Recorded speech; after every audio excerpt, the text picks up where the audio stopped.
又一单冷气不冷问题。现在我到了现场，走，我带你们去看到底它冷气发生什么问题。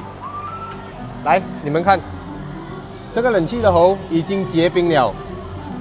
看过我视频的人都懂，上一个视频我有讲到，冷气的喉结冰通常都是 gas 不够的问题。今天这单 gas 只剩下30罢了。现在 gas 加到差不多了，这个冰就开始慢慢退掉了。你们看 ，compressor 我们已经拆出来了，我再用这个 detector 来找一下，看到底哪里漏 gas 啊？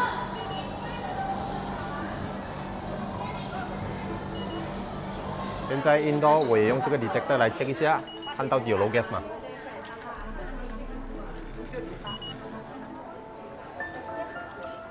现在我用这个 jet leak detector 来 check 一下，看它的piping有没有漏 gas 啊？来，让我把它推进去，看有 detect 到 gas 吗？啊，看到吗 ？confirm 是这个piping 漏 gas。现在这个旧的铜喉我们已经拆出来，你们看一下，这个铜喉里面全是油，所以这一单 confirm 是 copper piping 漏 gas 啊。所以今天这单冷气漏 gas 问题呢 ，confirm 是 copper piping 漏 gas 啊。如果你们也是一样，冷气漏 gas 找不到漏 gas 的问题 ，call 我，帮你 set up。